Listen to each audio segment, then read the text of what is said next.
Bueno, buenas noches a todos. Un miércoles más nos juntamos para hablar de nuestra afición, de nuestros sellos, de nuestras cartas. En esta ocasión contamos con José María Carreira. En nuestro foro es Little Censor. Es miembro de Afinet desde el año 2003, un veterano. Ha participado en exposiciones nacionales, concretamente con su colección La censura postal en el Correo Civil de Estados Unidos durante la Segunda Guerra Mundial, 1941-45.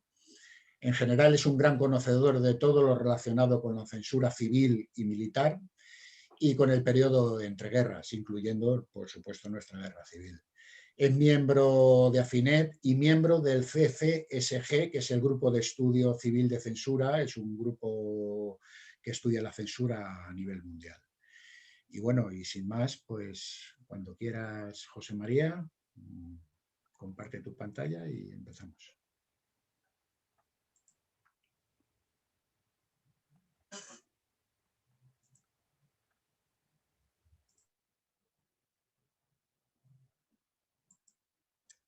Perdón, tienes que reactivar tu audio. Ahí estás. ¿Ahora? Sí. Buenas noches a todos. Lo primero, agradecer a Afinet y a los organizadores de estas charlas, conferencias, especialmente a Julián y a las otras dos personas en la sombra, a Ignacio y a Rubén, que no dan la cara aquí, pero sabemos todos lo que trabajan después para que estas charlas tengan la difusión que tienen y se puedan ver pues en YouTube, las personas que no las pueden ver aquí en el momento.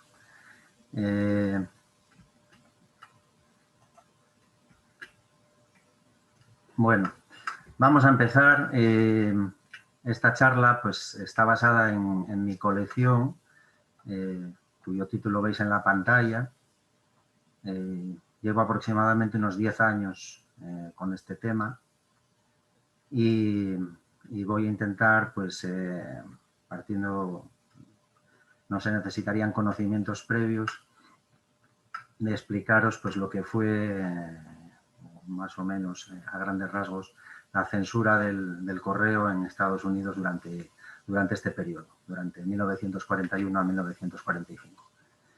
Antes de enseñaros el cuadro, pues me gustaría ponerle un marco a este cuadro. Vamos a ver cómo eran los Estados Unidos en 1941, a grandes rasgos. Eran un poco diferentes a lo que son hoy en día. Estaban constituidos por 48 estados, más, como sabéis, la capital, que tiene un estatus distinto al estado, que sería Washington, D.C., y una serie de territorios, que os los listo aquí con las fechas en las que se incorporaron a Estados Unidos. Estos territorios tienen un estatus distinto al que serían estados. Vemos, por ejemplo, Hawái, que en aquel momento no era estado, luego posteriormente sí que formó parte de los estados de la Unión. Y vemos otros como Puerto Rico, que pues, en estos momentos sigue siendo un estado libre asociado, pero no tiene el estatus de estado. Veis aquí que pongo otros no relevantes a efectos de censura. Pues, por ejemplo, en aquel momento, en 1941, las Islas Filipinas también eran un estado asociado. Posteriormente, pues, se independizaron, pero en aquel momento eran... pongo no relevantes a efectos de censura por cosas que veremos posteriormente. Otro pues sería la isla de Guam o las Islas Marianas, que también formaban parte eran territorios de los Estados Unidos. La población en aquel momento eran unos 132 millones de habitantes. La ciudad más poblada era Nueva York, que ya era pues una gran urbe de 7 millones y medio de personas. El presidente en aquel momento era Franklin Delano Roosevelt, del Partido Demócrata. Llevaba ya ejerciendo de presidente una larga temporada, desde 1933. De hecho, es el presidente que más tiempo ha estado como tal en toda la historia de los Estados Unidos. y había sido reelegido en noviembre del 40. Posteriormente, como sabéis, también en el 44 hubo otras elecciones y también salió reelegido. Como momentos relevantes para el tema que nos concierne, podemos decir que el día 2 de septiembre del 39, es decir, el día después de que Alemania invadiera Polonia, declaró el estado de emergencia nacional. Esto, bueno, puede no parecer muy relevante, pero en esa misma fecha se inició la planificación de la censura postal y de otras censuras también, pero bueno, la que nos concierne es la postal. ¿Qué organismos estuvieron involucrados en esta planificación? Pues la Navy, el US Army, Correos y el FBI. Y esto se hizo a través de 8 planes que se llamaron los Interwars Plan, los planes de entreguerra, que iban desde el 1 hasta el 8. El FBI solamente intervino en el último, en el plan 8. Los demás estuvieron peleándose entre ellos del 1 al 7 por ver cómo iba a ser esto de la censura postal en caso de que Estados Unidos entrara en la guerra. Como anécdota, pues deciros que el plan 8 le fue entregado al presidente en mano, o se lo llevaron al despacho y tuvo conocimiento de que estaba ya finalizado, una hora antes del ataque a Pearl Harbor. O sea que fue prácticamente una coincidencia bastante considerable, ¿no? Que, bueno, pues justamente ese día, una hora antes, ya estuviera, digamos, lista lo que iba a ser la censura. ¿Cómo estaban las cosas a nivel postal en Estados Unidos? Pues en Estados Unidos en aquel momento no había censura, pero pues nos podíamos encontrar cosas como esta, ¿no? Pues una carta normal, convencional, de correo interior, y que pues la persona que enviaba esta carta consideró necesario poner aquí, pues estampar este gomígrafo que se leía sin censura, esto es Estados Unidos. ¿A qué venía esto? Pues porque Estados Unidos en estos momentos, en esta carta, fijaros que es del 15 de noviembre de 1941, Estados Unidos llevaba recibiendo correo censurado pues hacía largo tiempo. Porque, por ejemplo, esta tarjeta postal enviada desde Bermuda el 1 de septiembre de 1939, es decir, en la fecha del inicio de la Segunda Guerra Mundial, ya lleva la censura. Hubo mucha polémica en Estados Unidos, incluso encontronazos así al más alto nivel entre Gran Bretaña, la censura postal británica y los Estados Unidos. Pero bueno, sería largo de contar, ocuparía casi para otra charla. Apenas unas semanas después, estamos el 15 de noviembre, apenas unas semanas después de suceder esto, el envío de esta carta, pues Estados Unidos ya estaría metida de lleno en la censura postal. A esta carta le tengo un especial cariño, a pesar de que esto no es una marca oficial, sino que es un gomígrafo de origen privado, pues porque es la portada del libro más relevante que hay de la censura postal de Estados Unidos, que es el catálogo de Dan Mayo. Es la carta que figura en la portada y bueno, tuve ocasión de adquirirla y me hizo bastante ilusión, la verdad. Bueno, vamos al día de la infamia. Como todos sabéis, pues el 7 de diciembre de 1941, pues prácticamente sin previo aviso, pues Japón atacó la base naval de Pearl Harbor, así como cuatro bases aéreas que había también en la misma isla de Oahu. Aquí podemos ver pues, lo que decían los periódicos de Honolulu, como sabéis es la capital de Hawái, al día siguiente, ¿no? Pues FDR, dice Franklin Delano Roosevelt, denomina el ataque contra Oahu como una traición infame. Aquí vemos pues, que hubo 3.000 bajas, creo que fueron 2.400 muertos, 24 barcos hundidos, creo que del orden de 170 aviones totalmente destruidos y otros tantos casi completamente inutilizados. Y a nivel postal, pues las cosas estaban de la siguiente manera. Vemos aquí una tarjeta postal enviada desde Honolulu, unos días después, apenas, el 12 de diciembre de 1941. Aparentemente, pues es correo normal, por el Clipper hacia California, pero en la trasera ya podemos observar que figura una marca de censura. Si leemos el texto de la carta, dice "We are safe", estamos a salvo, es decir, prácticamente son primeras noticias, ¿no? Comunicaciones de primera orden sobre cómo se encontraban. Dice que se está quedando en casa de unos amigos, bueno, habla aquí de que, pues, que no ve a otra persona, dice porque está continuamente de guardia. El Released by ICB se pensó durante mucho tiempo, muchos autores pensaron que quería decir Island Censorship Bureau, es decir, Oficina de Censura Insular, pero posteriormente, de documentación que apareció en los archivos nacionales, se sabe que es Information Control Branch, es decir, Oficina de Control de la Información. Esto es parte del Plan 8. Si se coge el Plan 8, habla de estas oficinas de control de la información. Es decir, que estamos ante las primerísimas censuras postales que tuvieron lugar en Estados Unidos y más que nada pues en el mismísimo Hawái, ¿no? Que fue donde empezó toda esta historia.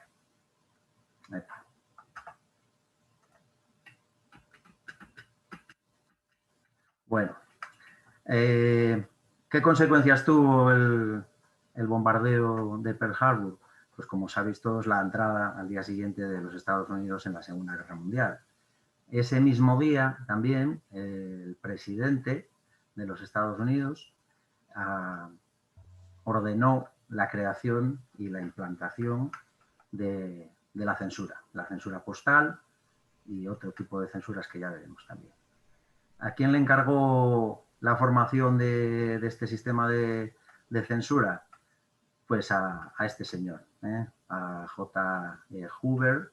Como sabéis todos, pues era el director del FBI, lo fue durante, yo creo que casi 40 años, y lo nombró director en funciones de la oficina de Office of Censorship, de la oficina de censura, el 8 de diciembre, es decir, al día siguiente del ataque a Pearl Harbor. En funciones, porque en realidad la oficina todavía no había sido creada, entonces, bueno, más que nada le encomendó que buscara a alguien que dirigiera esta oficina. Y la persona a la que se lo encomendó fue a Byron Preiss, que fue nombrado director de la oficina de censura el 19 de diciembre. Esto es el nombramiento oficial, aunque 3 días antes, el 16 de diciembre, ya el presidente le había comunicado de palabra que iba a ser el director de la censura. Aquí vemos lo que sería el escudo de la censura, leemos aquí US World Service, Servicios de Guerra de los Estados Unidos, Oficina de Censura, y este es el lema, Silentium Victoriam Accelerant, el silencio acelera la victoria, ¿no? Ese fue el lema que rigió pues, los destinos de este departamento. Bueno, nos metemos ya de lleno en lo que era la oficina de censura. Se creó mediante la Executive Order 8.985. Esto más o menos sería el equivalente en España a una orden ministerial. Es decir, algo que pues nada más que se implanta, pues entra directamente ya en vigor. Del 19 de diciembre del 41. Y confería al director de la oficina autoridad para censurar las comunicaciones internacionales, tanto postales, telegráficas como telefónicas. Nosotros nos vamos a centrar en las postales. Y también establecía censura voluntaria de prensa y radio. Esto, bueno, pues había una especie de directivas pues que decían o recomendaban de lo que se podía hablar y de lo que no se podía hablar, o o los datos que se podían contar y los que no se podían contar. Entonces, la división postal de la Oficina de Censura sería responsable de todo el correo civil entrando o saliendo de los Estados Unidos, y esto que viene a continuación es importante, así como de todas las formas de comunicación tangibles transportadas por viajeros entrando o saliendo de los Estados Unidos. Esto que tenemos aquí, pues es un edificio que hay en la avenida Pensilvania, en Washington, D.C., que se llama el edificio Apex, y que pues hasta esta fecha albergó pues la Comisión Federal de Comercio, pero que parece ser que tenía las 3 últimas plantas estaban libres y fue donde se albergó lo que era la jefatura de la Oficina de Censura en Washington. ¿Cuáles son los rasgos más reseñables del sistema de censura norteamericano? Pues para nosotros, sobre todo para los españoles, la ausencia de referencias geográficas. Nosotros estamos acostumbrados pues, a que la censura de Sevilla ponga Sevilla, la censura de Bilbao ponga Bilbao y la de Calahorra ponga Calahorra. En Estados Unidos no ocurre esto, ¿no? Hay una estricta división entre lo civil y lo militar, es decir, los militares censuran el correo militar y los civiles el correo civil. En España, como sabéis, tampoco sucedía esto. Aquí todo ponía censura militar, aunque en realidad pues, se censuraba tanto el correo civil como el militar, ¿no? Son 2 cosas distintas. También la ausencia de examen del correo doméstico. A priori no se censuraba el correo doméstico, el correo interior, con algunas excepciones, como vemos, que serían Hawái, Alaska, la zona del canal y el correo de los internados civiles. Entonces, la censura emplea un código de carácter críptico basado en números y en símbolos, es decir, series numéricas, y aquí os pongo 2 ejemplos de Hawái, ¿no? Lo que es la censura en Hawái, series numéricas asignadas a Honolulu, que era donde estaba la oficina de censura para las Islas Hawái. Vemos que este es el censor 71.042, que correspondería a esta serie, y aquí también vemos que tiene el censor 2703, que correspondería a esta serie. Es decir, parecen números aleatorios, ¿no? ¿Cómo puede haber tanta diferencia de la misma oficina? Pues esto estaba hecho a propósito para no dar pistas de dónde se censuraba el correo, ¿no? Lo de los símbolos lo veremos posteriormente con infinidad de ejemplos. Este es el plan de mi colección y más o menos pues es en lo que vamos a basarnos para recorrer lo que es la historia de la censura en Estados Unidos. Os lo dejo aquí porque, bueno, luego pues si alguna persona cuando saquemos el vídeo pues lo quiere ver más detalladamente, pues se lo puede ir leyendo y tiene un conocimiento un poco más exhaustivo. Pero no nos vamos ahora a parar a leer todo esto. Vamos a empezar con los inicios. Como sabéis, pues cuando se inicia una guerra, básicamente lo primero que se hace a nivel postal es suspender el servicio postal con los enemigos. Eso es prácticamente lo primero que se hace, ¿no? Aquí os pongo un cuadro también con las fechas de apertura de las 11 primeras estaciones de censura que se abrieron. Luego veremos que fueron más. Pero digamos que estas son las 11, faltaría Washington, que ya vimos antes, pero estas son. Fecha de apertura no indica necesariamente que se iniciara en esta fecha a censurar el correo. Es simplemente pues que tomaron posesión, digamos, de lo que eran las instalaciones. Pero bueno, no necesariamente tendríamos que encontrar correo censurado con estas fechas. Aquí os pongo de ejemplo, que digamos es una de las piezas más importantes de la colección. Tenemos este entero postal con fecha 8 de diciembre, es decir, el día que Estados Unidos entró en la guerra, y va dirigido pues, al cónsul americano en Osaka, Japón. Y lleva esta marca, que es una de las marcas más raras que hay de toda la censura. Dice pasado por el censor, pero sin examinar, no examinado. Es decir, que llevaba la marca porque todo el correo que pasaba por la censura tenía que ser marcado, pero no necesariamente examinado. ¿Y quién era el remitente? Pues vemos que era un soldado, el Private Leomil Zamra, algo así. No he conseguido nunca descifrar bien el nombre, pero sí que podemos ver que estaba en la compañía B del 106 de Infantería, en Fort McClellan, Alabama. Entonces, investigando un poquito, el 106 de Infantería, pues podemos saber que estuvieron en la batalla de Saipán, en la batalla de Okinawa, y que finalmente participaron en la ocupación de Japón. Es decir, que a este buen hombre le devolvieron la carta porque se había suspendido el servicio postal, pero finalmente él fue enviado a Japón, con lo cual pues a lo mejor la pudo llevar incluso a mano, ¿no? Ahí, vale.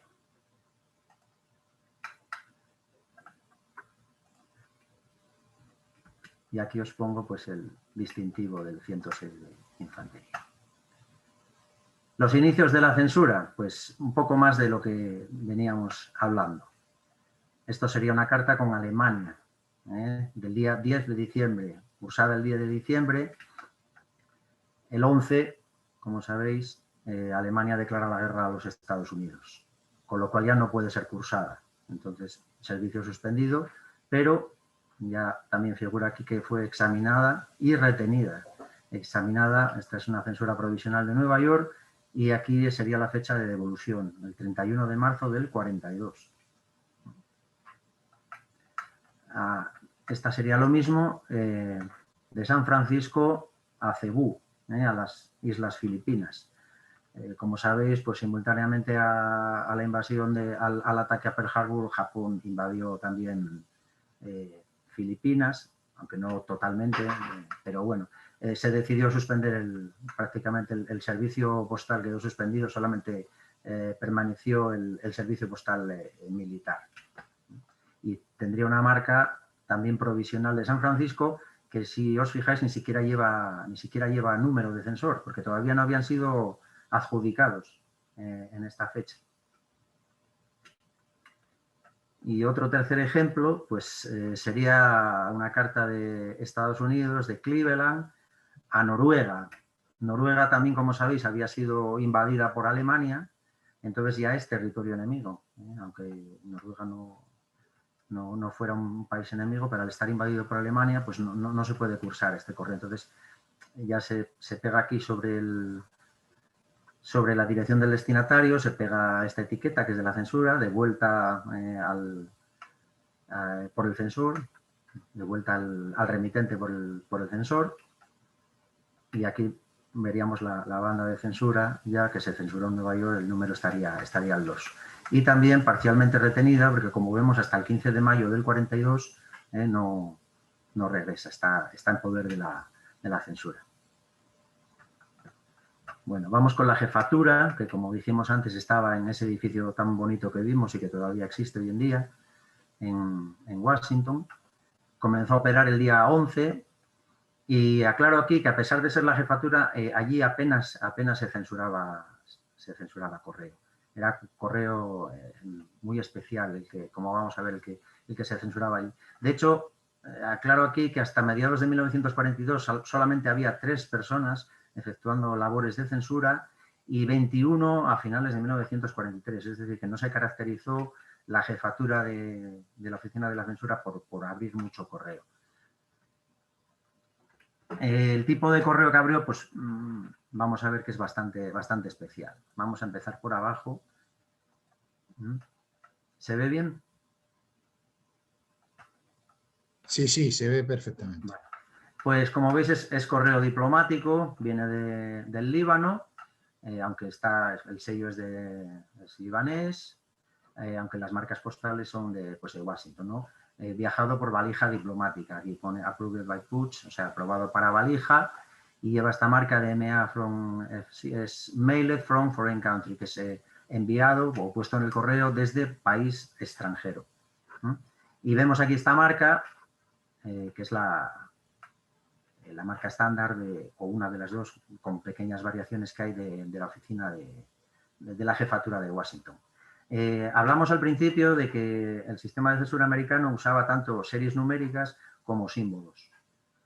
Aquí vemos estrellas, círculos, Vs y una especie de rayitas. Son todos los símbolos que se usaron. ¿Qué marca iba a llevar todos los símbolos? Pues evidentemente la de la jefatura. Luego veremos que estos símbolos puestos en una cantidad o en otra, o determinado número de ellos, pues van a ser los que nos identifican las estaciones de censura. Pero la que los lleva a todos, si veis una marca que lleve todos, es indiscutiblemente de la jefatura. Tenemos aquí otra carta que va dirigida pues, al ministro de Finanzas de la isla Martinica.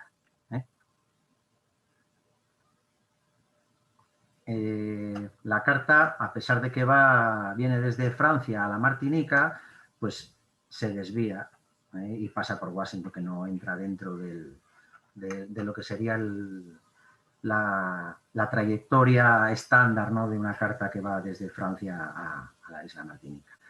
Algo debió de llamar la atención que la pasaron por Washington. La tercera carta que tenemos aquí, que es la más curiosa y la más rara de todas, como vemos es una carta franqueada con un sello inglés y un matasellos de Londres, y también va dirigida a Londres, es decir, a priori parece que es una carta pues puesta en el correo de Londres y dirigida a Londres, un correo de ciudad. Pero vemos que tiene aquí dos marcas, un número 35, y esta marca que dice esta comunicación o carta, dice voluntariamente presentada a la censura de los Estados Unidos para su examen. Decimos aquí documento, no carta. Documento presentado voluntariamente ante la Oficina de Censura en Washington para su examen, transportado a la mano hasta Londres y puesto allí en el correo. Es decir, esta es una carta que no iba a ser enviada por el curso postal, iba a ser llevada a la mano por una persona, viajaría seguramente en avión, y como habíamos visto antes, la Oficina de Censura era la responsable de censurar todas las formas de comunicación tangibles. Esto es una forma de comunicación tangible, es una carta. Entonces, esta persona, consciente de que iba a llevar unos documentos y que debería de presentarlos a la censura, los presentó previamente ante la censura. Allí fueron censurados en Washington con un número bajito. Siempre que veis un número bajito, menor de 50, es Washington. Por detrás pone Examined by. Y esta es una iniciativa que no tuvo gran éxito, porque estas cartas son extraordinariamente escasas. Solamente se conocen 5. Si buceamos un poco en los archivos, pues vemos que sí que hubo unas instrucciones.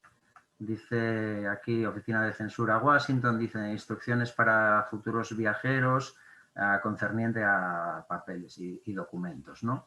Entonces aquí explica pues cómo cualquier viajero que vaya a transportar documentación o cartas, documentos, manuscritos, fotografías, películas, mapas, grabaciones, material filatélico o cualquier otro artículo utilizado para contener información de cualquier tipo. Es decir, que todo esto entraba dentro de la órbita de la Oficina de Censura y podía ser presentado previamente para que la Oficina de Censura pues, lo diera por bueno para ser transmitido.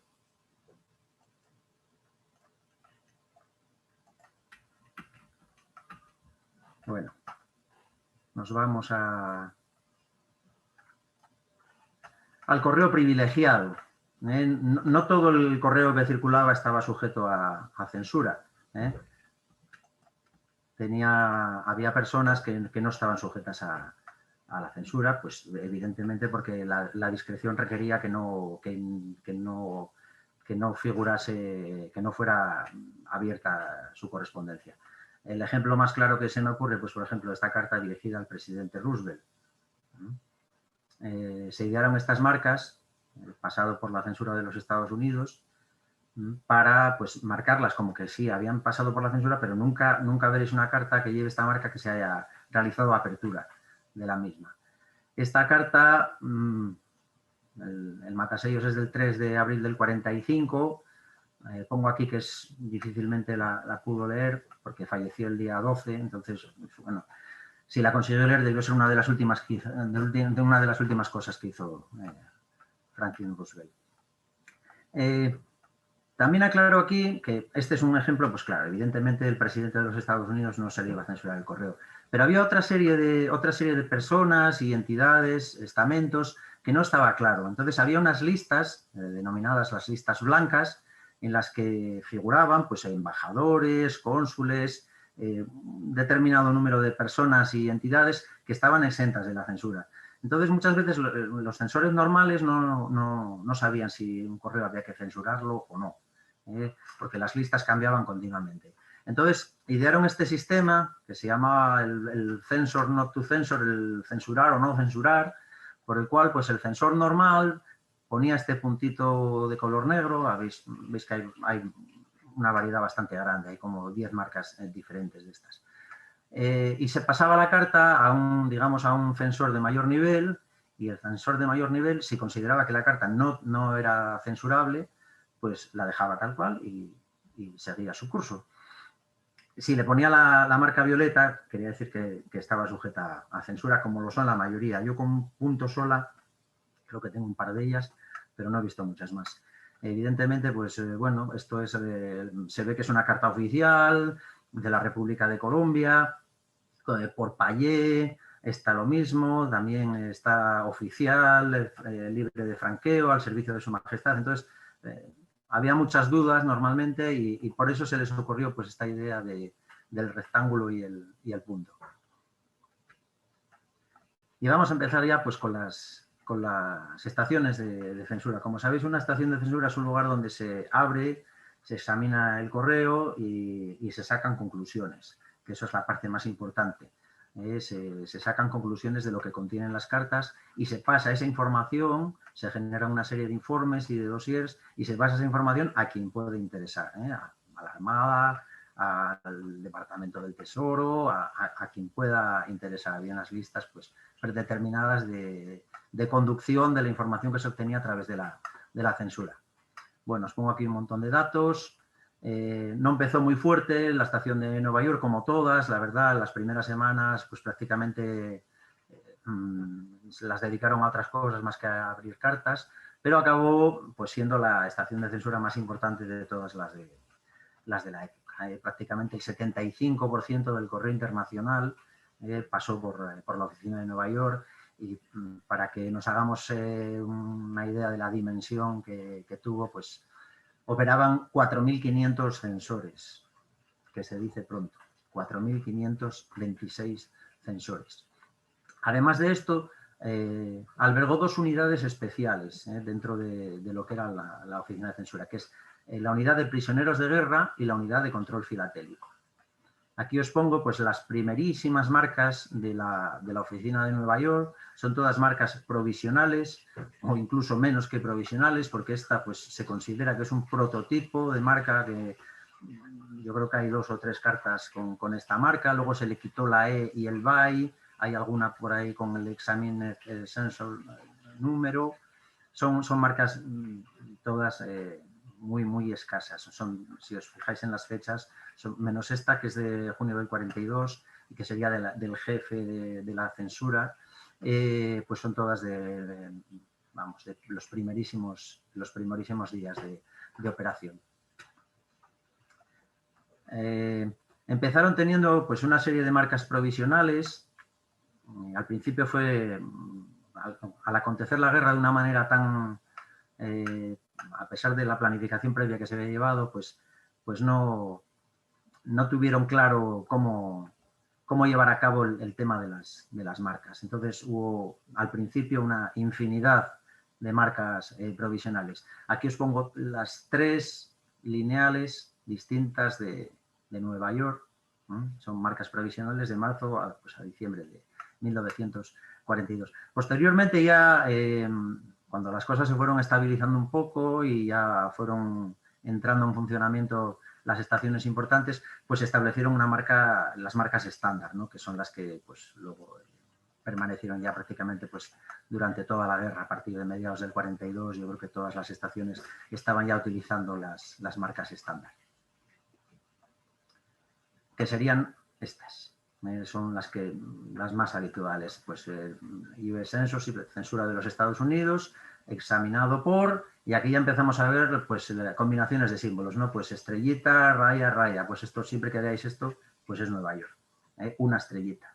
Luego veremos que hay otras que llevan más. Y os pongo pues aquí, son 3 diferentes, pequeñas variaciones, ¿no? Pues aquí, por ejemplo, falta el by, que sería esta de aquí, y luego las demás, pues las disposiciones de las letras. Habíamos dicho varios miles de censores, pues es lógico que el número de marcas que tuvieran que fabricar fuera lo suficientemente grande como para que dé lugar incluso dentro de las estándar, da lugar a una variedad bastante amplia. Las bandas de censura. Como sabéis, pues los sobres, una vez que se abren, hay que volver a cerrarlos para que el correo pueda seguir circulando con la fidelidad digna del servicio postal hasta su destinatario. Entonces, pues se emplearon bandas de censura que ya estaban inventadísimas.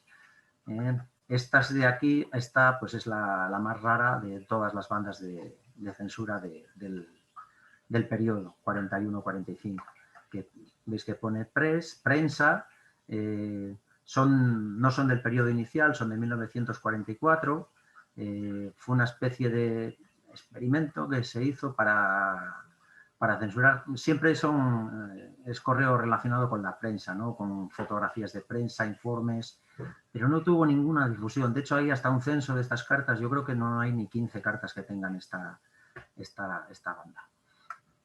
Esta también sería provisional, examined by con la E, y lo raro de esta, aparte de que es una banda de cierre bastante rara, es que se haya empleado sobre un entero postal, que no tenía mayor sentido.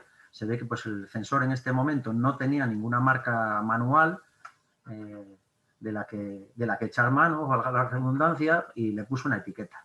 Le puso una etiqueta y bueno, pues pasó como censurada.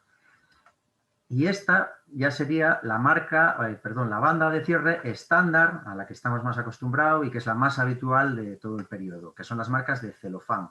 Estas, como veis, son de papel, tenían el inconveniente de que una vez que se pegaban, tapaban parte de la información. Muchas veces los censores tenían que reescribir por aquí por encima pues partes de la dirección del remitente o otro tipo de información. Entonces se les ocurrió, que es una de la novedad más importante, yo creo, que aportó en cuanto a marcas y sistemas de censura, la censura americana, que fueron las bandas de celofán. Es pues una cinta plástica autoadhesiva y que lleva impresas pues la leyenda y el número del censor.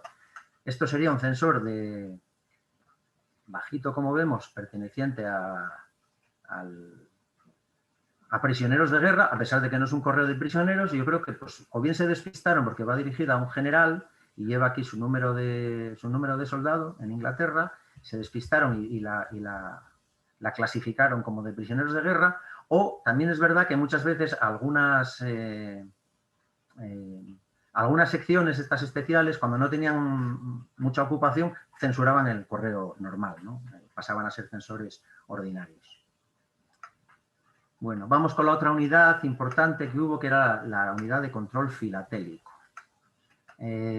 Leemos aquí, dice que en mayo de 1942, Hoover, que era, como sabéis, el director del FBI, informó a la oficina de censura que una investigación del FBI demostraba cómo sellos de correos montados en hojas o sobres podían esconder mensajes cifrados.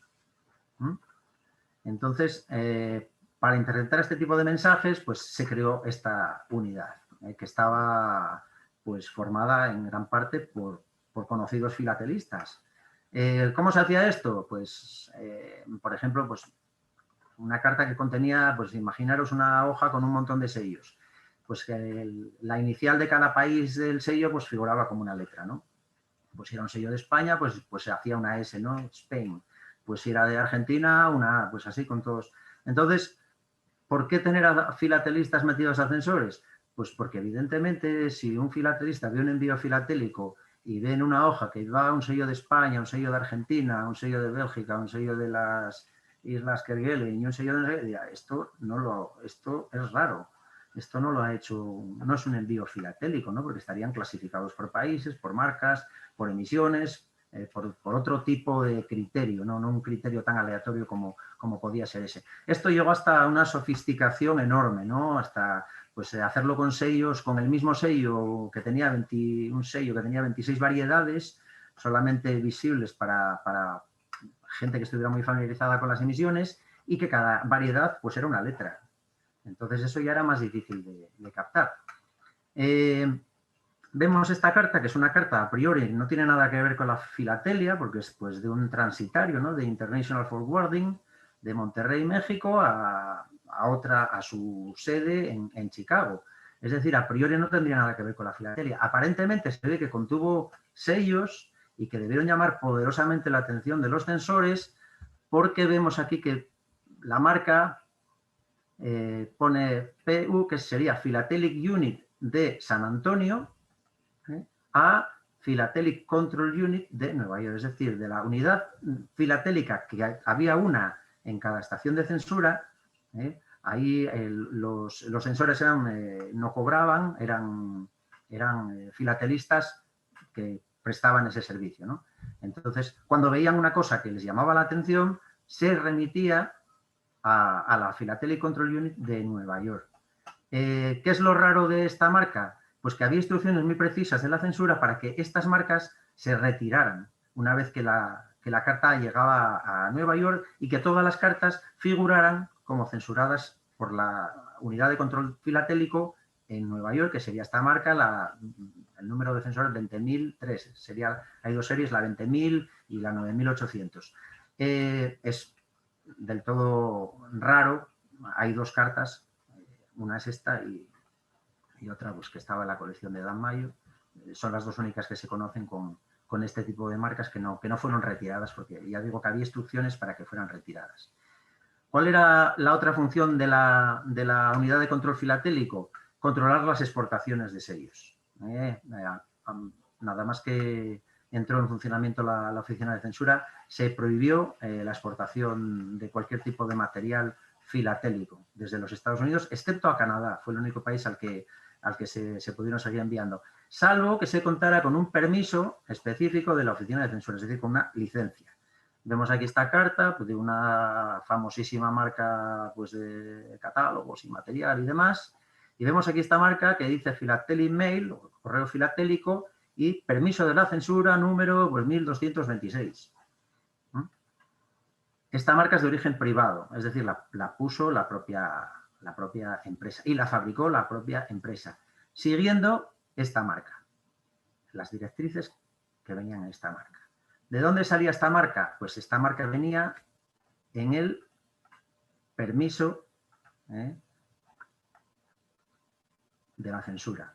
Esto es un permiso y aquí pues vienen todas las instrucciones que deberían de seguirse para el envío de material filatélico, y decía que cada paquete deberá venir pues, completamente con la dirección, y las indicaciones debería llevar el número de permiso, así, y ponían esta marca. Entonces pues las hay tan bien hechas como esta, y las hay hasta dibujadas, las tengo vistas, dibujadas a pluma, inspiradas en el modelo que venía en el permiso. Esto es un permiso oficial de la censura. Y vemos aquí pues, que tenían que enviar pues, con antelación pues, una lista de todo lo que se debía de enviar, dice, por correo de primera clase a la Philatelic Control Unit en la 7ª avenida de Nueva York, en el 252, que sería este edificio tan bonito que todavía a día de hoy pues, existe. Vamos con la otra unidad, que sería la unidad de prisioneros de guerra. Estuvo unos meses en Chicago, no tuvo marcas propias, son censores normales de Chicago, pero una vez que se trasladó pues, a Nueva York, ahí se centralizó allí todo el correo de prisioneros, tanto de prisioneros como de entidades relacionadas con los prisioneros de guerra, como sería el correo de la Cruz Roja, el correo del Inca, cualquier entidad que tuviera relación con prisioneros de guerra, ayuda a prisioneros de guerra, el correo se censuraba en Nueva York. Vemos aquí varias marcas, pues estas ya son convencionales, esta es un poco más rara, de esta hay 2 o 3 variantes, Y vemos esta aquí, que sería pues, la perteneciente a esta carta, que es una cosa curiosísima, porque esto no es que la marca sea falsa, como habéis visto, es que todo ello es falso. Es decir, no es ni siquiera llega a falso, es un facsímil. Este buen hombre, el reverendo Flanagan, que pues dirigía la Boys Town, la ciudad de los muchachos, pues se le ocurrió en la época imprimir estas cartas, estas tarjetas facsímil. Ya vemos aquí el nombre Bob Paradise, ¿no? Nacionalidad americano, rango, pues soldado de primera clase, que eran, pues simulaban el correo de prisioneros de guerra. Entonces se le ocurrió pues hacer el facsímil de esta marca. Lo más curioso es que en subastas de alto nivel todavía a día de hoy se sigue subastando este tipo de material y alcanzando precios de varios cientos de euros. Muchas veces pues a mitad de subasta se suspenden o luego posteriormente se retiran los lotes, pero me llama muchísimo la atención. Y que yo sepa, es la única marca que se falsificó. En realidad no llega, ya digo, no llega ni a ser falsa, sería una especie de facsímil de la época. Seguimos ya con las marcas convencionales, estas ya serían pues las marcas estándar de Poe, ¿no? De lo que es la oficina de Nueva York. Empezamos con la serie 11.000, 12.000, veis que va cambiando la tipografía, pues estas serían las más comunes y esta la menos común. Hay un quinto tipo que no me cabía, el que solo se conocen 2 cartas, que tengo una, la tengo yo,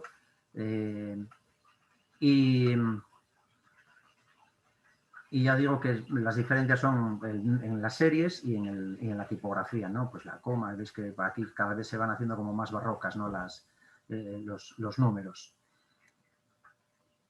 Este digo que es el más común, pero bueno, dentro de lo común de las marcas, pues luego, claro, también intervienen otra serie de factores, ¿no? A la hora de establecer el grado de rareza en el correo. Esta carta, por ejemplo, vemos que va dirigida a Japón, a un campo de prisioneros, y va dirigida pues al teniente comandante Orell Pearson. Aquí os cuento un poco la historia de este buen hombre. Este hombre no era militar, era un capitán de un barco mercante del USN President Harrison. Lo que pasa es que estaba fletado por el ejército de Estados Unidos para retirar a varios batallones de marines que estaban en China tras la invasión de Japón tras Pearl Harbor. ¿Qué ocurrió? Pues que empezaron a acosarlo y bueno, pues decidió echar el barco a las piedras, como vulgarmente se suele decir, ¿no? Entonces fue detenido, él junto con toda la tripulación. A la tripulación la consideraron internados civiles porque eran marinos mercantes, pero a él, como encontraron su nombre figuraba en una lista de reservistas, por ser capitán de la marina mercante, pues lo consideraron prisionero de guerra y se pasó pues desde el día 8 de septiembre del 8 de diciembre de 1941 hasta a septiembre del 45 como prisionero de guerra en Japón, lo que yo creo que es casi el récord de la Segunda Guerra Mundial, ¿no? Y aquí os pongo pues una foto de su barco, que posteriormente fue reflotado por los japoneses, utilizado como transporte y hundido por un submarino americano, el USS Pampanito, con un montón de prisioneros de guerra ingleses. Creo que bueno, fue una auténtica escabechina, como más de 600 muertos se fueron al fondo con este barco. Bueno, vamos con la orden ejecutiva 8.389. Esta orden antecede y todavía sobrevive a lo que es el sistema de censura. Esta orden prohibía una serie de transacciones económicas con determinadas personas, firmas, había una especie de lista negra y antes de la guerra estas marcas, hay 3 distintas, eran puestas por los servicios postales y durante el periodo de guerra la siguió poniendo la oficina de censura y posteriormente todavía hasta 1946, creo que finales del 46, se siguió empleando esta marca solamente en San Francisco y en Nueva York.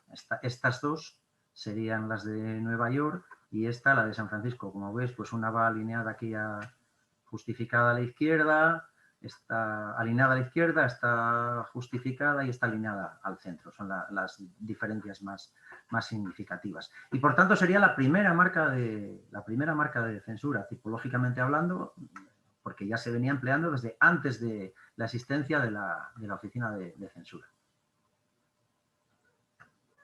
Bueno, nos vamos ya a California. Ponemos aquí pues todas las marcas provisionales. Esta la hemos visto en la primera carta que os mostré, el primer entero postal, aquel que iba al consulado de Japón. En este caso pues viene desde la India. Esta marca hay yo creo que 7 cartas y media, porque una pues prácticamente está muy mal estampada con esta marca y es, ya digo, es una de las marcas más raras de las de este tipo, porque hay otras de servicio así un poco más escasas, como la que vimos de la Philatelic Control Unit, pero de las marcas convencionales es la más rara. Esta es curiosa también, Passed by BIC. Si os dais cuenta, BIC, la primera marca que vimos era ICB. Esto se cree que corresponde exactamente con lo mismo, con Information Control Branch. No se sabe por qué, no se sabe si fue un error, que las letras se pusieron en orden equivocado, o bien pues las pusieron así a propósito para no dar demasiadas pistas. Son todo cartas, pues eso, de diciembre del 41. Esta también es del 41. Las tengo del 41, que son las que no llevan número de censor. Y esta también es muy curiosa, porque se censura 2 veces en 2 estaciones, lo que sí que es bastante raro. Si veis, lleva la marca de California y aquí también lleva otra de Miami, de Nueva Orleans, Passed by Censor. Esto es muy típico de los primeros días. La carta está fechada aquí en Lisboa el 24 de diciembre del 41. Se supone que vino en barco, llegó a Nueva Orleans y allí se censuró, se cursó, pero se volvió a censurar en California nuevamente, lo cual es raro. A lo mejor, yo creo que a esta carta la llamo yo curiosidad malsana, ¿no?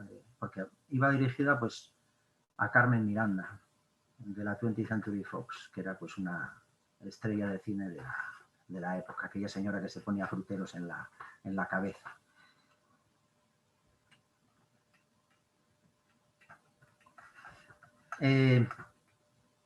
Seguimos en California, las marcas Released by Authority of the District Postal Censor.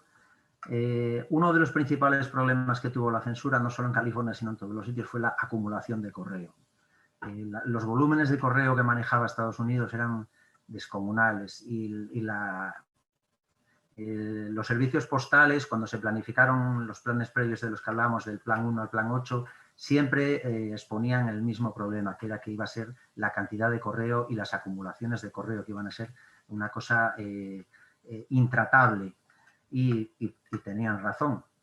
De hecho, se crearon estas marcas que sería pues, liberado por la autoridad del censor postal del distrito, como veis en varias tipografías y con varios diseños, San Francisco y Los Ángeles, ¿no?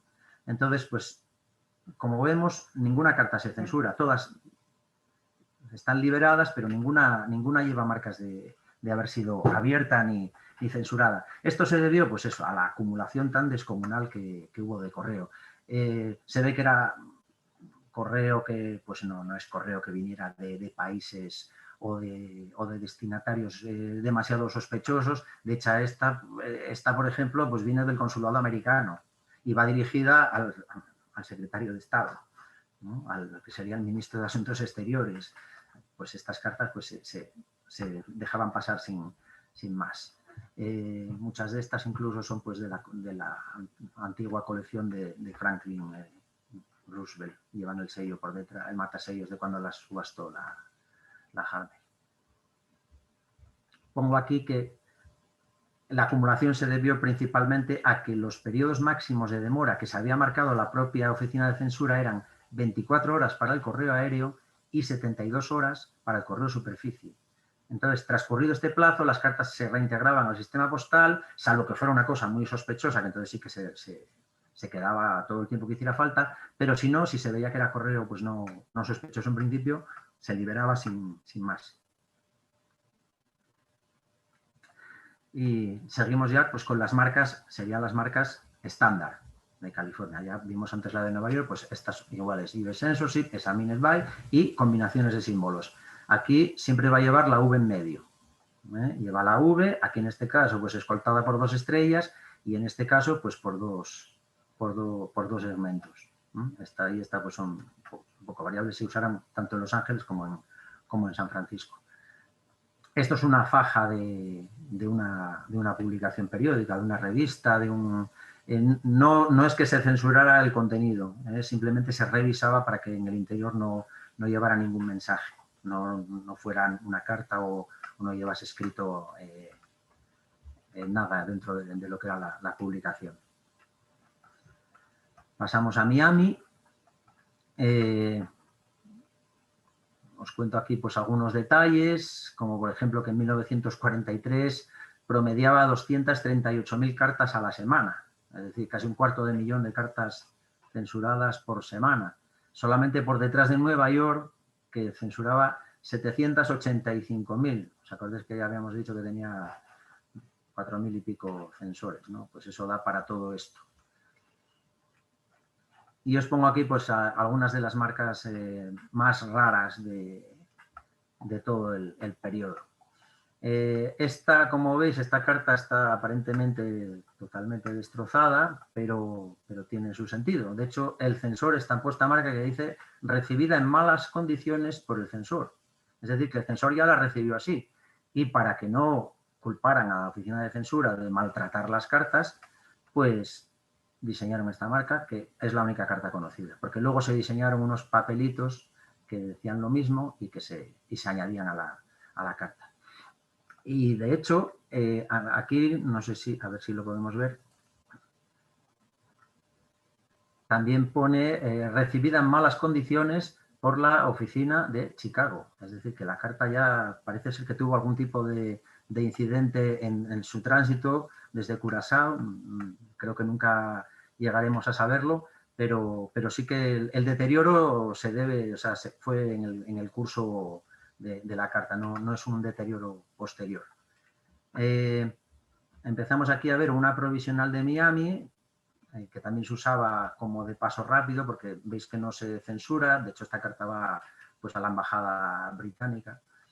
Y vemos 3 asteriscos, es decir, 3 estrellitas, ¿no? Que serían las que caracterizarían pues, a la estación de censura de Miami. Yo creo que hay 8 variantes, ¿no? Pues con las estrellitas vacías, con las estrellas llenas, más juntas, más separadas. Hay un montón de variantes de esta marca. Vamos con Seattle, que fue pues la que llamamos la censura verde, a ver si adivináis por qué. Y es porque es la única oficina que utilizó un tipo de tinta diferente a las demás. Las demás utilizaron varios tipos de tinta, negra, roja, violeta, pero esta oficina mayoritariamente utilizó este tipo de tinta, la tinta de color verde. Hay algunas estampadas en negro que son verdaderamente raras, son más raras que las verdes. Esta es provisional, sería una marca muy sencillita, de la época en la que todavía Seattle no era una oficina, una estación de censura, sino una subestación de San Francisco, es decir, que reportaba directamente a la oficina a la estación de censura de San Francisco. Esto fue bastante habitual, ¿no? Luego, una vez que se fue realizando el despliegue, pues muchas de esas subestaciones pasaron a ser estaciones y algunas que habían sido incluso subestaciones llegaron a tener a su vez otras subestaciones, como veremos más adelante. Esta es parecida a las que habíamos visto antes, pues no, liberada por la autoridad del censor postal del distrito. Como veis, no se censura, se deja de paso para evitar pues eso, la acumulación de correo. Llegamos a Chicago. Fueron esta y la anterior fueron, yo creo que las dos estaciones que menos correo censuraron, que menos ocupación tuvieron, de las que estaban en el territorio continental. Vemos pues esta es verdaderamente rara. Esta es muy curiosa porque viene desde Suiza y va dirigida a Oregón, que como sabéis está en la costa oeste de los Estados Unidos, y se censura en primera instancia en Chicago. Es decir, que esta carta llegó desde Suiza a Chicago, lo cual nos hace pensar en que llegó por barco y utilizando pues, la vía fluvial del canal de San Lorenzo hasta los Grandes Lagos, donde se encuentra Chicago, y allí pues fue censurada. Es una cosa verdaderamente extraña esta. Vamos a Nueva Orleans.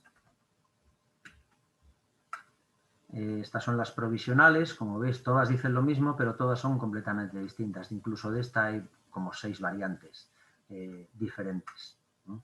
Pasada por el censor.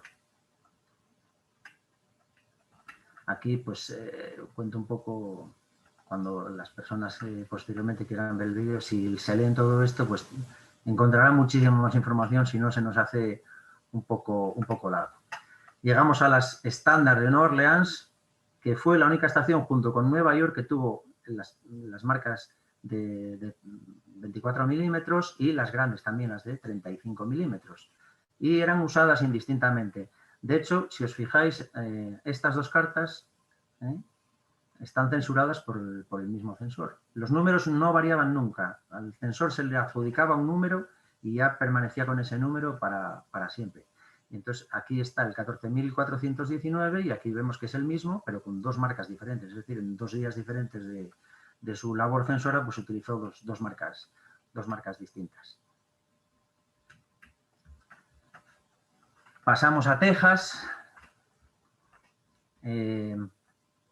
Empezamos con la estación de San Antonio, que tuvo y El Paso.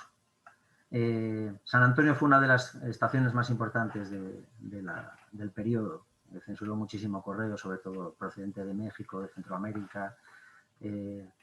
Fue una de las estaciones más ocupadas. Estas marcas seguramente serán familiares o vagamente familiares, porque o bien son inspiradas en las marcas de censura militar de los Estados Unidos, las que ponen Navy, Army, o bien al revés, no se sabe muy bien cuáles fueron primero y cuáles fueron después. Esta del Paso, todas las demás, pues es Passed by US SA San Antonio, y esta es la única que es un poco diferente, que pone Passed by US 4 SA, el 4º distrito militar, que sería El Paso, el cuarto distrito militar de Texas. Ahora vamos con la increíble marca menguante. Vemos, bueno, la primera sería esta, Released by Post Office Inspector Engaged on Censorship, liberada por el inspector de la oficina postal empleado en censura. Es decir, que primigeniamente los primeros días fueron funcionarios de correos, no censores elegidos como tales, sino funcionarios de correos los que efectuaron la censura. Eso en muchísimas estaciones. Y luego vemos esta marca, Released by Post Office Inspector on Authority of Censorship Officer, es decir, liberada por el inspector de la oficina postal por la autoridad del funcionario de la censura. Y esta marca vemos cómo paulatinamente pues le van quitando cosas y se va transformando pues de diciembre a marzo, de enero a marzo, y en abril se queda en una cosita muy pequeña para cada vez ir dando menos información y tampoco dar información que no era cierta, porque de hecho, según iba transcurriendo el tiempo, ya eran censores los que efectuaban el trabajo y no funcionarios de correos. Llegamos a las marcas estándar de Texas. San Antonio tuvo todo este montón, como veis todas son distintas. Hay más. Os puedo garantizar que hay 3 o 4 más. El distintivo, los 3 círculos. 3 círculos siempre será San Antonio.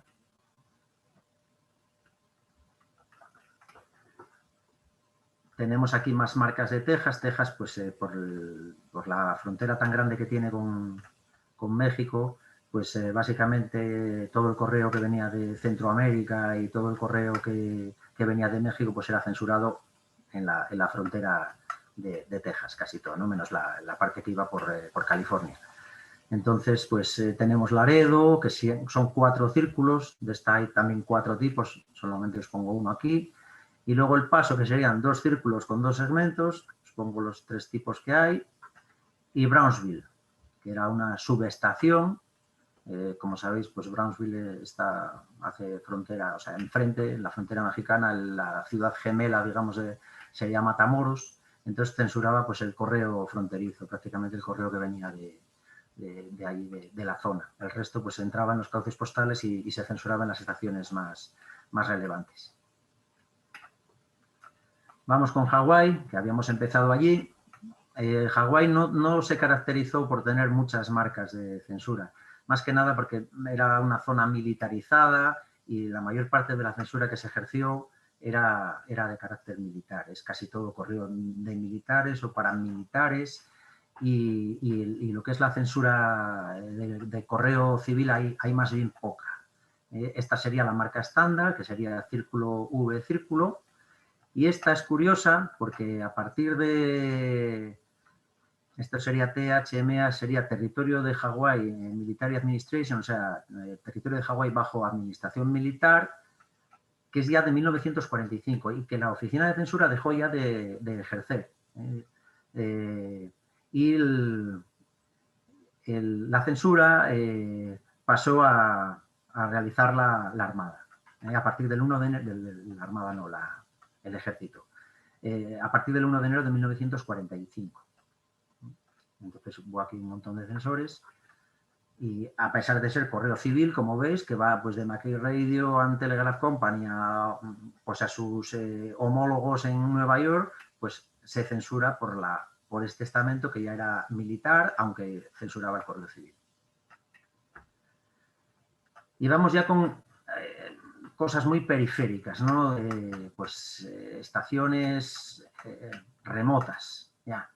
Las Islas Vírgenes, como sabéis, pues las americanas, están ahí cerca de Puerto Rico. Fue la estación de menor ocupación, tan solo 5 censores y de menor tiempo. Yo creo que estuvo activa 5 meses.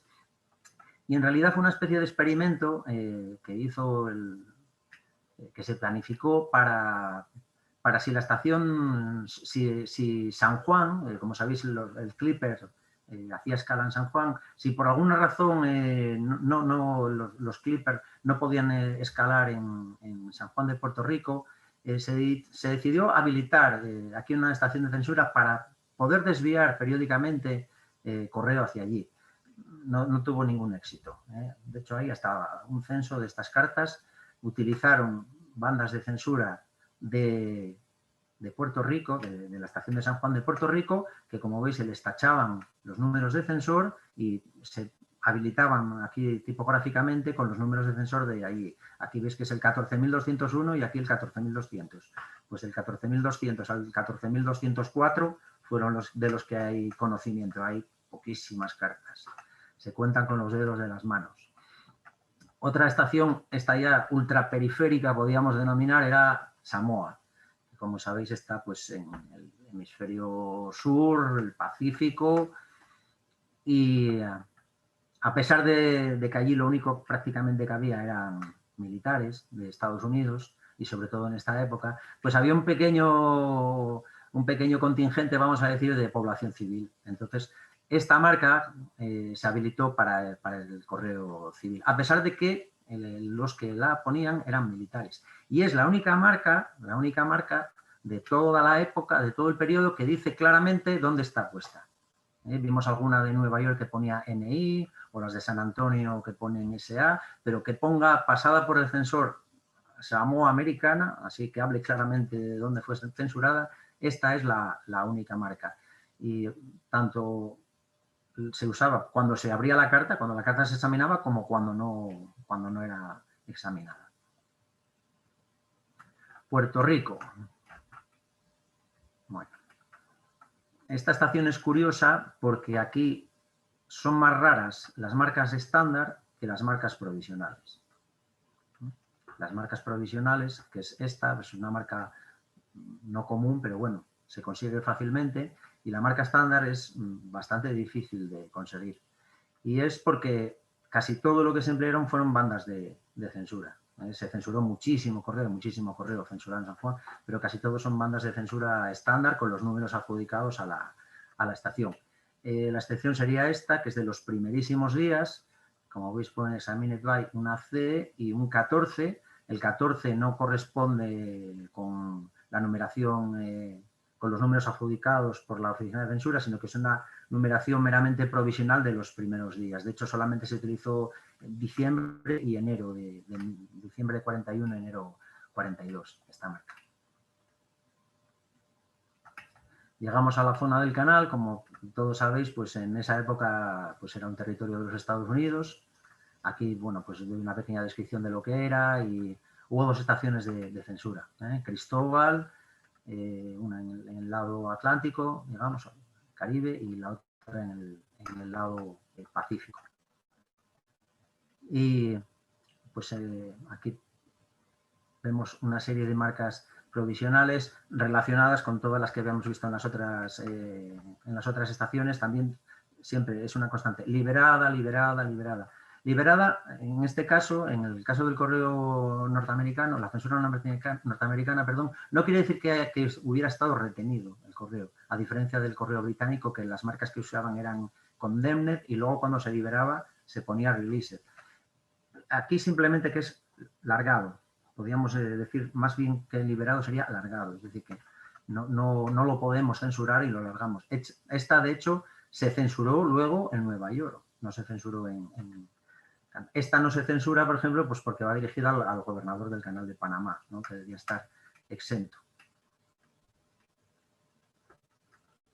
Posteriormente a las marcas provisionales, pues se idearon estas bandas de cierre provisionales, que eran pues unas bandas de papel con unas marcas estampadas, ni siquiera eran impresas, se habían estampado. Había estos tres tipos existieron. Más marcas provisionales, como veis, muchas en español. En esta estación se caracteriza porque muchísimas de las marcas vienen en lengua castellano. La más rara de todas es esta, de la que solamente se tiene conocimiento de esta carta. Es la única que, de momento, figura con esta marca. Las bandas de censura.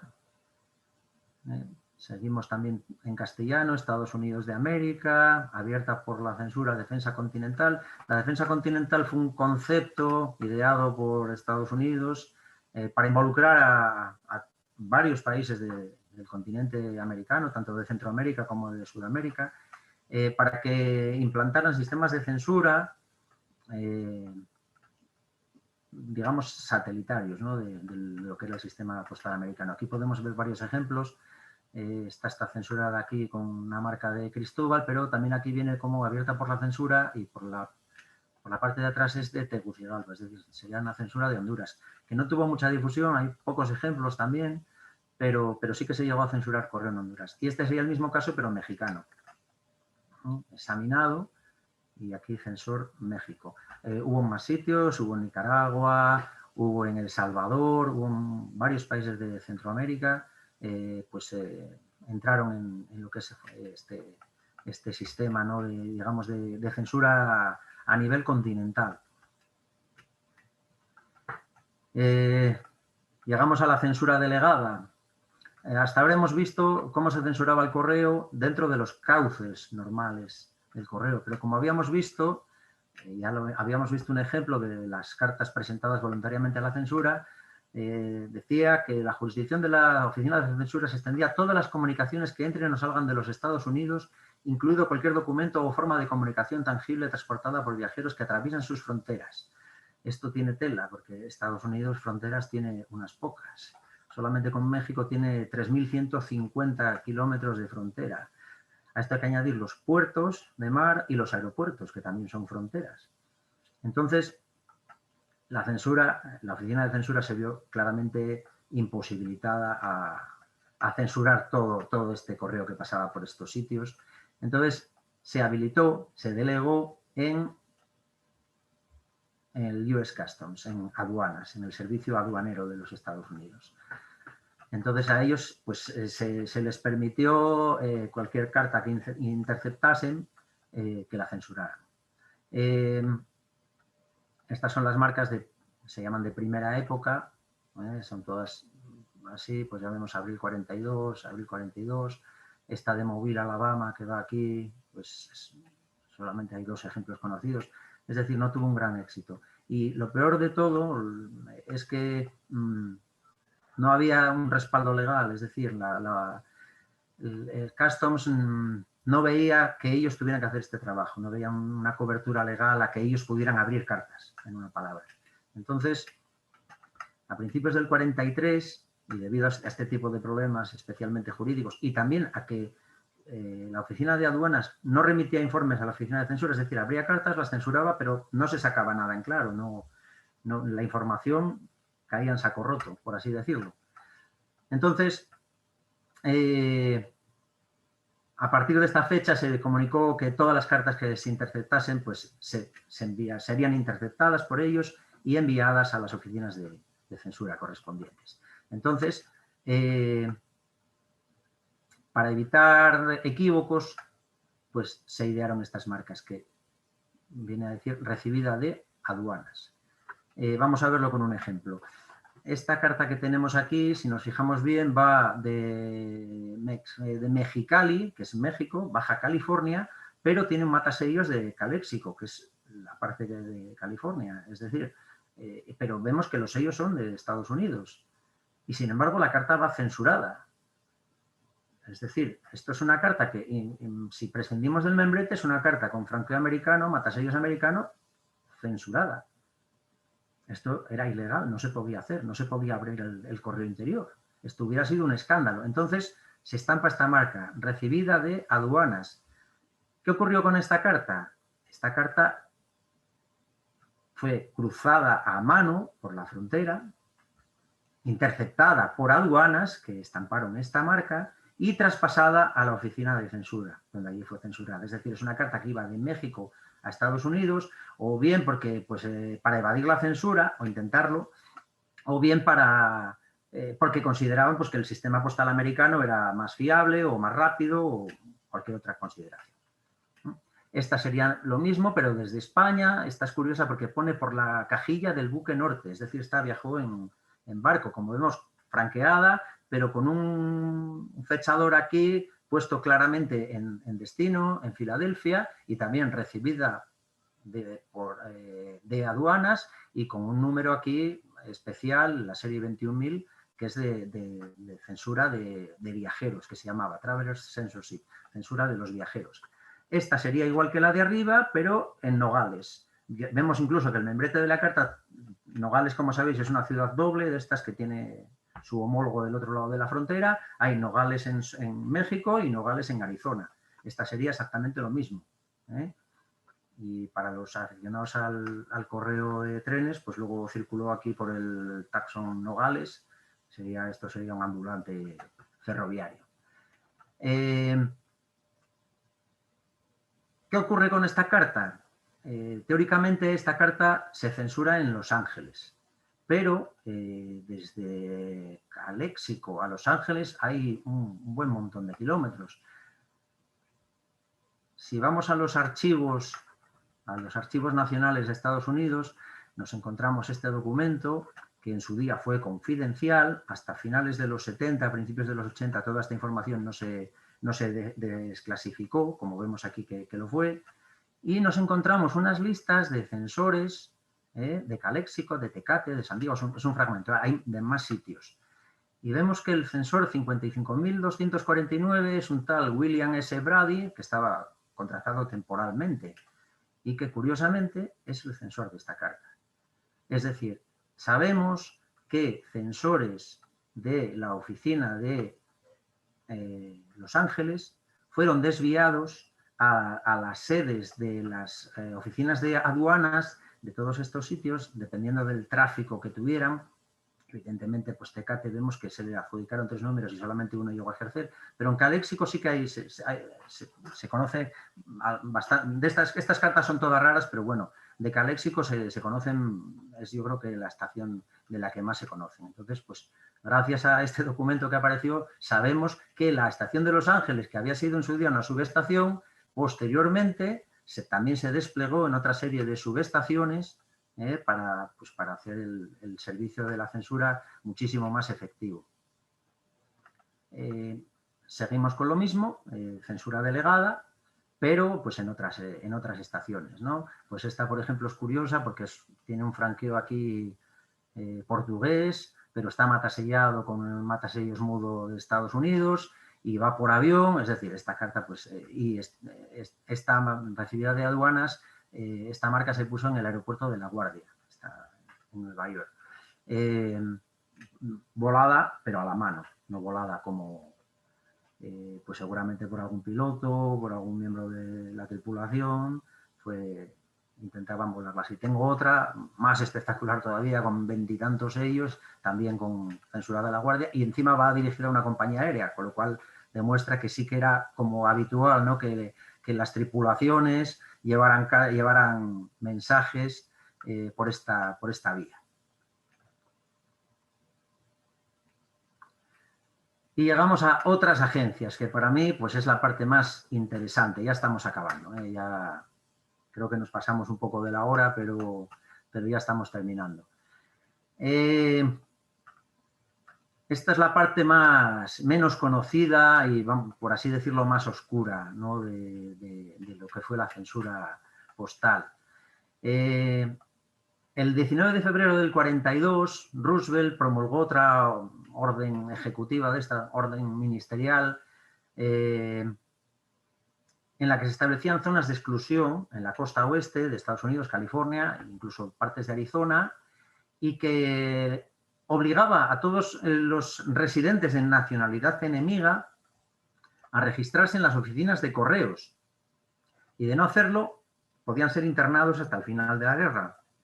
Esta foto de archivo que vemos aquí, con una cola interminable, pues vemos que es el US Post Office Alien Registration, es decir, el registro de extranjeros en una oficina postal. Fue allí donde los obligaron a registrarse.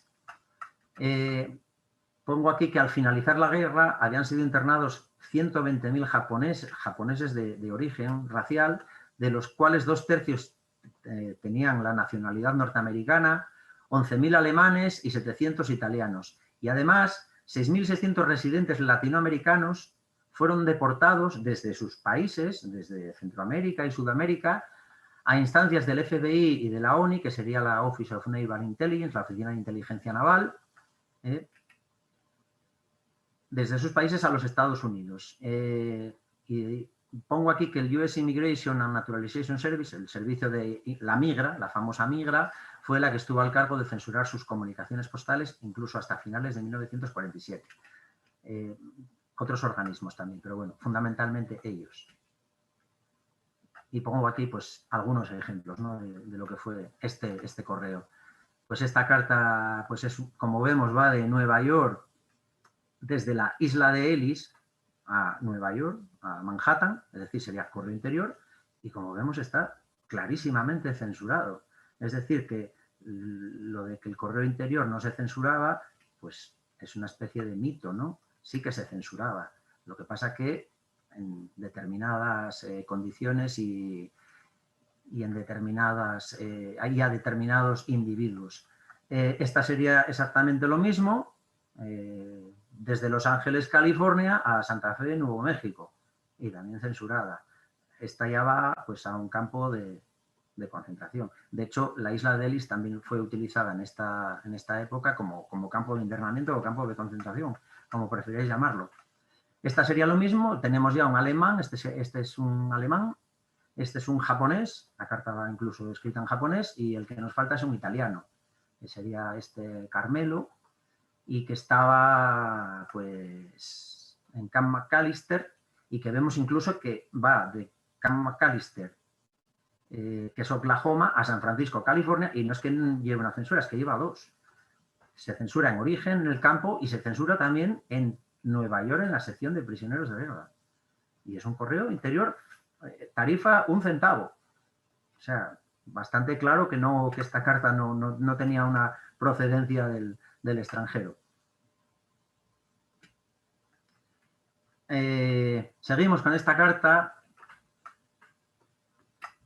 Aquí me tapa a mí esto, creo que la he titulado Bellavista y Campo de los Inocentes, esta parte. Bueno, vemos una carta, pues teóricamente una carta internacional, pues de Italia, dirigida pues a Montana. Si leemos, vamos a ampliarla un poquito, porque esta carta da mucho de sí. Dice, posta per internati civili di guerra, es decir, posta, correo de los internados civiles de guerra. Al señor Rossi, ex steamship Conte Biancamano, es decir, del buque Conte Biancamano. Dice, en Immigration Detention Camp Missoula, Montana. El Conte Biancamano era este pedazo de barcarrón que había sido pues la superestrella de la Italian Line, un crucero de super lujo, y que cuando Italia entró en la guerra, pues decidieron arrumbar a la zona del canal y fondear allí para que los ingleses no se lo quedaran, básicamente. Cuando Estados Unidos entró en la guerra, a pesar de que la tripulación intentó sabotearlo, hundirlo y demás, pues lo consiguieron llevar a Estados Unidos y allí lo modificaron y lo convirtieron en un transporte de tropas. ¿Qué hicieron con la tripulación? Que eran marinos mercantes italianos, internarlos. Entonces, este es un ex del steamship Conte Biancamano, es decir, un italiano que pues acabó aquí en la estepa de Montana sin saber muy bien por qué. Aquí vemos que lleva esta marca, que no está muy bien estampada, pero podemos ver que lleva Detained Alien Enemy Mail y el número 24, que es el distintivo de Camp Missoula. Aquí os pongo una foto de lo que era el campo. Y lo que habíamos dicho, el barco reconvertido en el USS Hermitage, que tiene un historial bélico impresionante como transporte de tropas. Tenemos aquí esta otra cartita que va de Nueva Orleans a Charleston, a Carolina del Sur, hasta sin franqueo. Y es una carta que por detrás no tiene absolutamente nada, no tiene ninguna marca, pero que el contenido lleva esta marca. Censurado por el Immigration and Naturalization Service, Algiers, Luisiana. Esto es Camp Algiers, Luisiana. Por cierto, Bellavista era como llamaron los internados italianos a Camp Missoula. Así de una manera, bueno, un tanto humorística. Esto es Camp Algiers. Esto es el río Mississippi. Aquí había un pequeño embarcadero por donde ingresaban los internados. En la orilla de enfrente está Nueva Orleans. De hecho, de aquí a la catedral de Nueva Orleans no hay ni 3 kilómetros. Y en este campo acabaron internados de los 6.600 ciudadanos de Centroamérica y Sudamérica que hablamos antes, que a instancias del FBI y del ONI habían sido deportados a Estados Unidos. Bueno, esa deportación fue un auténtico desastre, porque parece ser que el FBI llegaba pues, a estos países y decía, venimos buscando nazis, poco más o menos. Entonces esto fue aprovechado por muchos de los gobiernos de los estados para deportar a gente pues, que era disidente con ellos y que no tenía absolutamente nada que ver con los nazis. Incluso se acabaron deportando a 66 judíos. Y muchos de ellos habían huido de Europa a Sudamérica y de repente se encontraron siendo deportados a Estados Unidos teóricamente por nazis. Entonces estas personas acabaron en la serie de campos que hubo por Estados Unidos y muchos de ellos, pues sus vidas llegaron a correr peligro. Se creó este campo por eso se llama el campo de los inocentes, para internar aquí a esta gente, que de todas maneras se pasó la guerra metida en este campo. Es decir, sin ningún tipo de cargo, sin ningún tipo de acusación, pero algunos fueron deportados en 1942 y hasta finales de 1945 no salieron del campo. De ahí viene el nombre. Hay un documental que se puede ver en YouTube que se titula así, del campo de los inocentes, que cuenta pues toda la historia del campo. Muy interesante, os lo recomiendo. Ya estamos con el correo devuelto por la censura, las marcas provisionales, que son las más raras, de Washington, de Miami y de San Antonio. No sé si os acordáis de la increíble marca menguante, todavía hizo carrera, porque si os dais cuenta, esta marca se hizo componiendo una marca de vuelta al remitente preexistente con fragmentos de esta marca. Se hizo esta marca, se hicieron estas etiquetas y es la única carta conocida. Y es desde 1980 que figura en el catálogo de Broderick y Mayo, no se ha encontrado ninguna otra. Es el único ejemplo conocido. Es curioso cómo esta marca originalmente dio otras 4. Poco a poco mutilándola dio para otras 4 marcas. Esto ya son las etiquetas, ya correo devuelto por la censura. Esta es curiosa porque esta es una carta de primer día, el día que Italia declara la guerra a Estados Unidos, el 11 de diciembre. Entonces ya no se puede cursar. Y el problema de esta carta es que no tenía remitente. Entonces la censura se encontró pues, en el brete de no saber qué hacer con ella. Entonces, pues acorde con las leyes postales, como no tenía remitente, la dirigió, dice aquí, de vuelta por la censura, para lo dispuesto bajo las leyes postales y reglamentos pertinentes a las cartas muertas y paquetes postales muertos. La razón, pues porque no tiene dirección de retorno. Es decir, la devolvió al departamento de cartas muertas para ver si por su contenido podían averiguar algo del remitente y poder devolverla, cosa que parece ser que no sucedió. Y estas cartas normalmente acababan siendo destruidas o vendidas como para fabricar pasta de papel, pero bueno, parece ser que esta pues, de algún modo se salvó. Son bastante raras estas también. Y estas son las etiquetas convencionales, ya hay 2, la otra es idéntica a esta, pero sin el form OC, es Office of Censorship. Siempre que veáis OC es censura americana, siempre que veáis PC es censura británica. Entonces esto es un correo, como veis, correo de prisioneros de guerra y se devuelve. Y dentro le habían introducido este panfletito, que son lo que se llaman las instructional forms, digamos, los impresos educativos, ¿no? Donde pues, se trataba de decir al remitente lo que había hecho mal. Pues dice, esta comunicación se devuelve debido a que el gobierno japonés ha rechazado la entrega de cualquier correo a prisioneros americanos o internados civiles retenidos por Japón, a menos que se cumplan con todas las siguientes condiciones. Pues las letras tienen que tener menos de 24 palabras, sin incluir el saludo, por ejemplo, dice, tienen que estar escritas a máquina o en mayúsculas, y los asuntos a tratar deben ser estrictamente personales, ni militares, ni políticos, ni opiniones. Creo que la buena señora que mandó esta carta se saltó las 3 condiciones, porque habla de restricciones en la gasolina, habla de otros compañeros militares que están en otros sitios y muchísimas más de 24 palabras.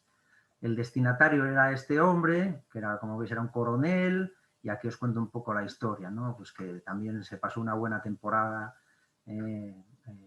prisionero de los japoneses. Otros impresos utilizados por la censura, pues por ejemplo, la marca que habíamos visto antes de correo incidentado, pues el papel que la sustituyó fue esta, ¿no? El censor de los Estados Unidos no es responsable de la mutilación de esta carta. Hay un montón de ellas, pues de comunicaciones devueltas, porque se mencionan asuntos de defensa, navegación, condiciones meteorológicas incluso, localización de fuerzas de los Estados Unidos, porque tiene más de 25 palabras. Y ya estamos acabando, porque ya cuando se acaba la fiesta, pues, ¿qué pasa? Pues que hay que recoger todo el correo que estaba en poder de la censura, el correo retenido. Esta, como veis, es correo militar y va de Estados Unidos a Estados Unidos, de Camp Piquet a Dakota, pero a pesar de ser correo militar, se encargó a la oficina de la censura que retuviese el correo durante unos días, durante un mes, para que permaneciera discreta el desembarco aliado en el norte de África, la conocida como Operación Torch. Entonces, es la única marca de censura civil que suele aparecer sobre correo militar. Y luego, pues, aquí varios tipos, la de Puerto Rico, estas son tres, esta es la más rara de todas. Yo creo que hay 3 o 4 solamente conocidas, que sería la de Washington. Esta estuvo 1137 días retenida, o tardó 1137 días en llegar a destino, lo sabemos por el fechador que tiene en el dorso, de Francia a Argentina. Esta 1128, y es curiosa porque iba de Venezuela, que era un aliado de Estados Unidos, a Inglaterra, y aún así se retuvo 1128 días. Tenemos aquí el fechador de llegada de septiembre del 45 a Birmingham. Aquí tenemos las de Nueva York, que son aparentemente parecidas, pero bueno, se diferencian un poco en la longitud. Esta, pues, 329 días, 730 días, esta es de una carta de Gálvez al famoso Soren Sebrakian, que era otro famoso comerciante filatélico. Algo tramaban porque se la tuvieron ahí en el congelador una buena temporada. Y esta 759. Esta carta fue la que originó mi colección. Esta carta, hay un hilo en el Ágora de hace 10 años que se titula 2 años retenido por la censura americana, y que fue la que me dio a mi pie, pues, a empezar a estudiar, pues, el sistema de censura norteamericano, y la cosa se fue liando y ya ves dónde acabó. Aquí os pongo, pues, la censura en cifras, un montón de datos que fui recopilando todos estos años. Pues, por ejemplo, que dicen a los años de cárcel previstos por la ley para los que fueran condenados por evadir la censura o por intentar evadirla, o bien $10.000 de multa, o las dos cosas. 60 era el número promedio de cartas que un censor examinaba en su jornada. 91 fueron las personas condenadas por espionaje durante la guerra, gracias a la información obtenida por la censura, de las cuales 64 eran de nacionalidad norteamericana. Luego 137 pues eran las lenguas en las que eran capaces de censurar el correo, desde el Afrikaans por orden alfabético hasta el yugoslavo, e incluían el español, el catalán, el euskera, el gallego, incluso hasta el ladino.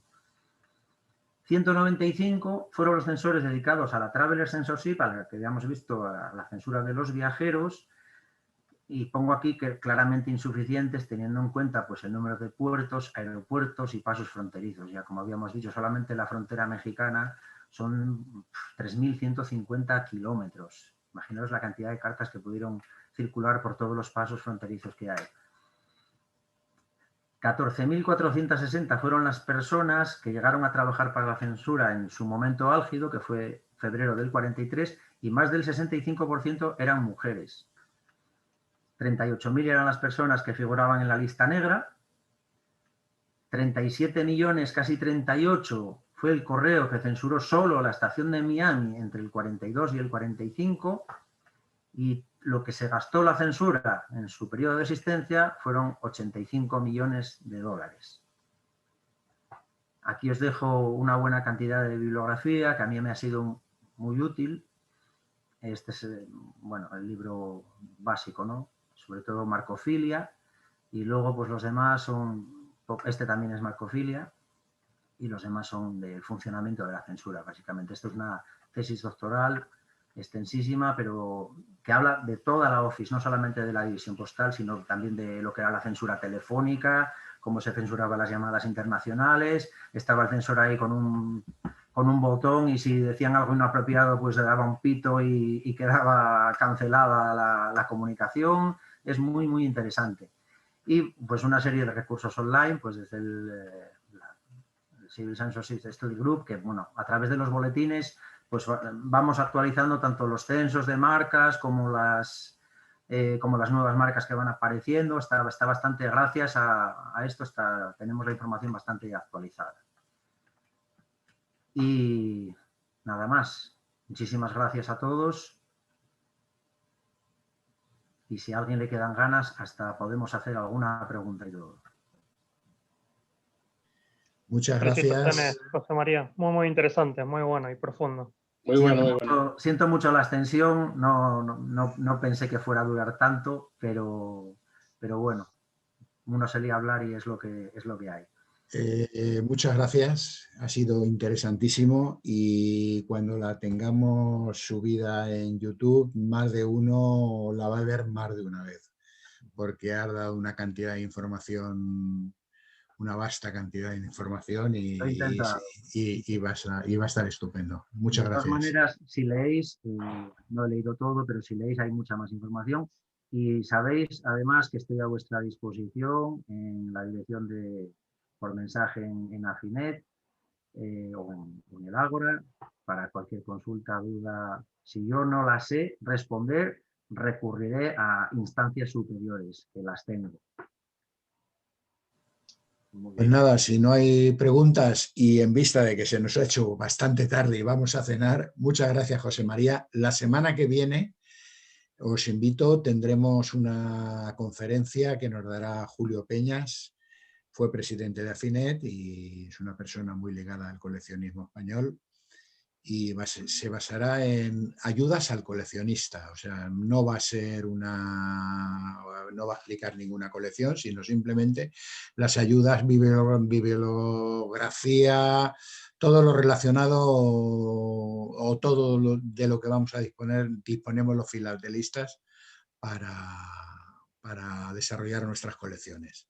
Así que si no hay nada más, buenas noches y hasta la semana que viene. Muchas gracias. Buenas noches y gracias. Buenas noches. Gracias, José María. Nuevamente. Buenas noches. Hasta luego.